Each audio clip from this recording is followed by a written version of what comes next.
First Ole Miss Rebel of the afternoon is Tre Harris, sporting his cool school colors quite smartly. So I'll ask the first question. What are the biggest challenges and the most fun about playing in the SEC? Biggest challenges is definitely the contact. Every single day is guys going as hard as possible, and everybody's out there trying to make a name for themselves. But the best thing for sure is definitely the fans and the interactions with the fans. Whenever you go out there for the first time and you see and you hear the crowd roar, there's not words to even describe it. And I'm super stoked for the season this year. And I'm just ready to get going. There's a good vibe about your team going into the season. How does that feel? It feels great. We understand there's a lot of expectations on us this year, but at the end of the day, we all understand that everything that we're worried about, we only can control what we can control. And we always just worried about the guys inside the facility. We understand that each and every day we have to get better, and that's really the main goal for right now is just trying to get better every single day, and just trying to get the best possible expectations as possible. The middle. Can you speak on the talent that the wide receiver and the depth that the wide receiver room has, and then the potential of a player like Norrell White being a freshman?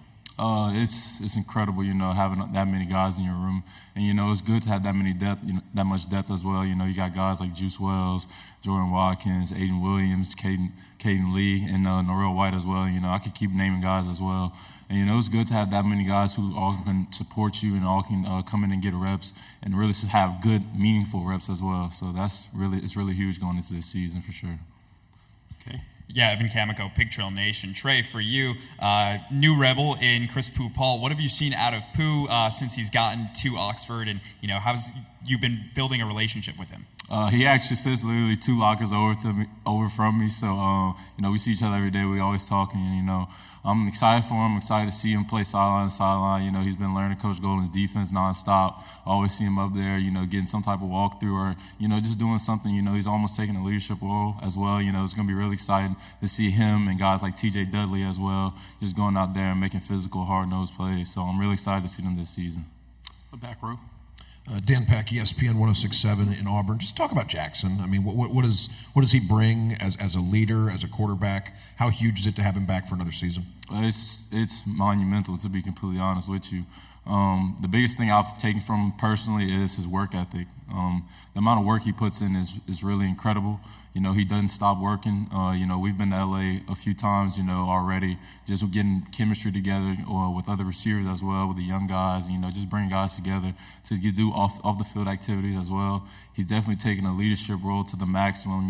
He goes in each and every day with a standard on his mind that this is the standard that we must live up to and that we must perform at. And I can't be any more excited for the season and more excited for him to be my QB and to be my leader as well. Front row. Eric Bailey with the Tulsa World. Oklahoma is going to make its first trip to Oxford this season. What can Oklahoma fans and Oklahoma's football team expect in their first trip?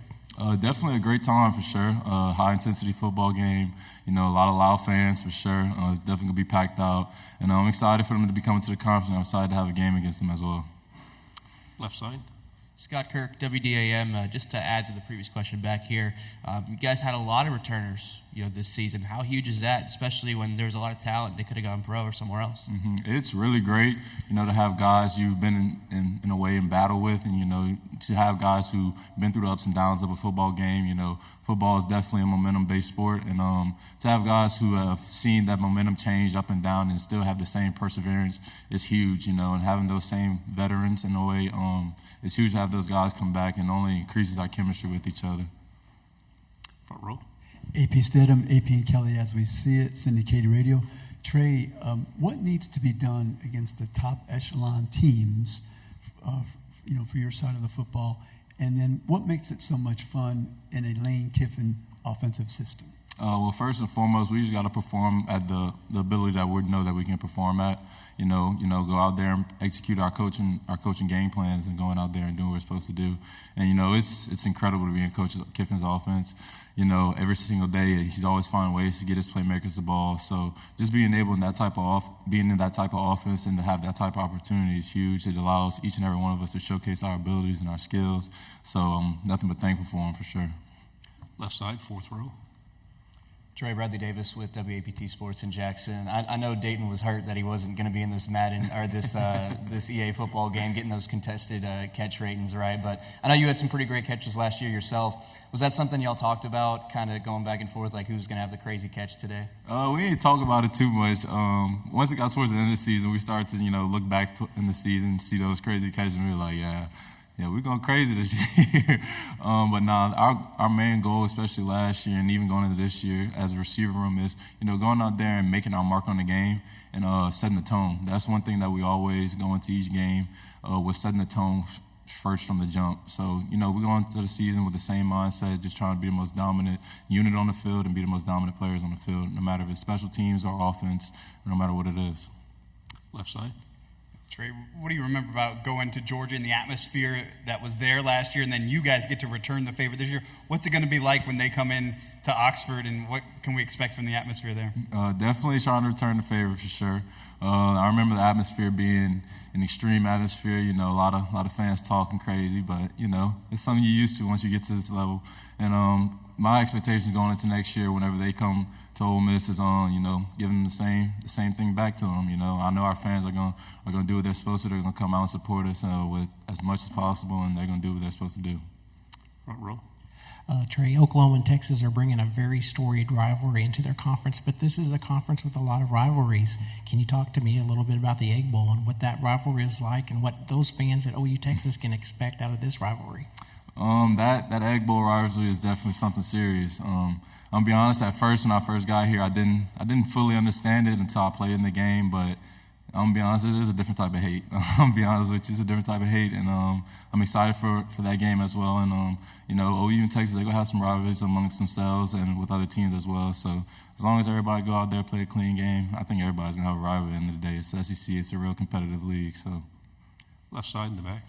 Playing for Coach Kiffin, you see a different Lane Kiffin than I think folks who are watching him on TV or following him on social media. What are some things about Coach Kiffin that might surprise some people that you get to see as one of his players? I don't think there's much that's gonna surprise people. He's honestly a real chill guy. He's always looking for a way to make it easier for guys. Always trying to make it easier for the players, make sure their schedule is working out for them and things like that. And one thing that always impresses me is his ability to flip the switch whenever it's time for us to play the game. One thing he harps on before the games is for us to conserve our energy as much as possible and just really relax and be as calm as possible. But once that game starts, it's time to flip that switch and turn to a monster. Final question here on the right. Trey, having an opportunity to be on the 2024 Reese's Senior Bowl watch list, what does that mean to you and maybe to you play your last college game in Mobile, Alabama? It's huge, to have that type of accolade and have that type of accomplishment to be and have that opportunity in front of me. It's something that a lot of people dream of and a lot of people want to accomplish, and I'm glad I'm able to have that opportunity ahead of me. Very good. Nice job. Good Thank luck y'all this so year. much.